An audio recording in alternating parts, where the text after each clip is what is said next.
picture of my home, Zimbabwe, where I'm showing you a negative environmental and social feedback.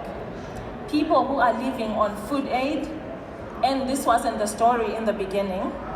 Wildlife habitat is deteriorating, rivers are silting and drying up. No matter how much it rains, as long as we are not making the decisions to capture rain, we are in a drought year in and year out. Chile, a social feedback, a decision maybe that has been going on for a long time, and the government of Chile maybe being suppressed by the army and they cannot do so anymore. This is the feedback, people in the streets wanting change. By the way, Regeneration International, where I come from, we did not abort our mission in Chile. We still went and stood with the people of Chile. Woohoo! Yeah. And then Kenya. Well, dry rangelands, where I work with pastoralists in northern Kenya. Beautiful people. But in every meeting before we started, the leader will give a security report. How secure are we that day? Gun violence, for water, pasture, because livestock is everything to them. Zimbabwe again. Last year we had 2 catastrophic events, a drought when no one yielded anything from their crop fields, and a flood that killed hundreds of people in the same country, climate extremes. What causes that? Is climate the problem, or is climate change an indication of a problem that we are causing by our decisions? Let's explore a little bit of my work. So these are just the gloomy side of feedbacks. But you can also have positive feedback depending on what decisions you make to manage complexity on the environment. We have a true opportunity with the work that we're doing, and I'm sure most of you here in the room work to regenerate our landscapes back to life. I work in regenerating grasslands. When you regenerate a grassland in the African context, you have made a way for people to have food for their livestock and thrive economically.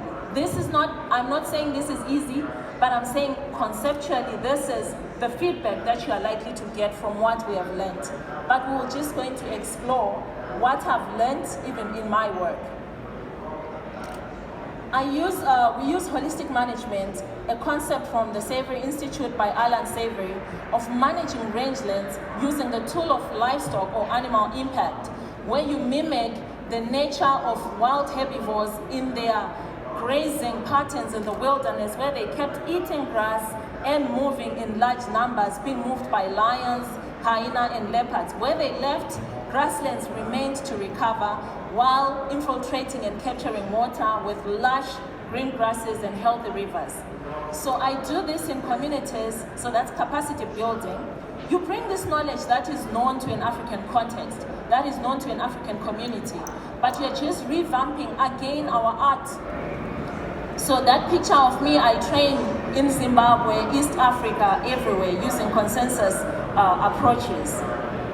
So every time we have to understand how our nature works. So I also train in ecological literacy, using very simplified language, and Africans or anyone who lives in their bush, they know their environment. We draw these maps to plan so that we do what we call holistic plant grazing, one of the tools in holistic management toolkit. This must be a community-led action with leaders leading from the front. It can never be imposed because contextually things are different where we work. But when community leaders take action, those communities tend to succeed. And in each and every community, there are those people that we call fire souls. Always you have a role as a facilitator or as an educator to support them and to work with them, because you want solutions to come really from the ground. And I have incredible women and men and young people in the form of herders who I work with. This holistic grazing is about livestock management. There's this meme that's been going on. It's not the cow, but the how. So it's a question of management and how you intricately plan around your rangeland for livestock needs, people needs, and economic needs. And of course, your land needs. So I'm just going to show a few pictures of differences in management. If you look at the trees in that picture, all of them are green. That means there is rain. But in one area there is no grass, in another area there is grass.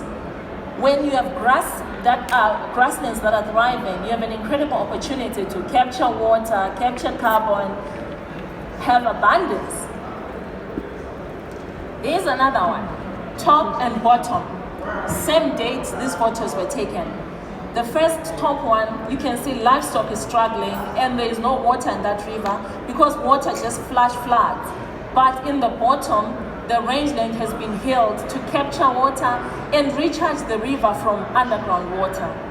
And that is water in your pocket. Every time it rains, we ask ourselves, what do you have in your pocket today from the rain that came? We use the same method of livestock and animal impact to then use intensively in our agriculture to reduce inputs while having food enough for the families. In Zimbabwe right now, USAID has fed people for 11 months because of the drought catastrophe. But in a year where rain is decent, you have a true opportunity to change, first of all, the soil structure and make your soil fertile and ready to grow food for your family. And we grow using lots of good practices, the 3 sisters, soil cover, diverse plants, no monocultures. And people always celebrate a harvest. And so we do parties when we have done a good bumper harvest. We have abundance of cowpeas and seeds, our seeds that we preserve and keep circulating amongst ourselves. And we continue to inspire each other by going to learning sites in Zimbabwe with the Savory Center, Africa Center for Holistic Management. And in Africa, I wear a couple of hats, and one of them is partnering for stronger voices in organizations that work with smallholder farmers. So I'm just sharing that picture to say the work is above one person, it's above one organization. And we also have to keep influencing policy, the food systems policy especially. It should include regenerative practices, agroecology, for the government to then know how to support farmers.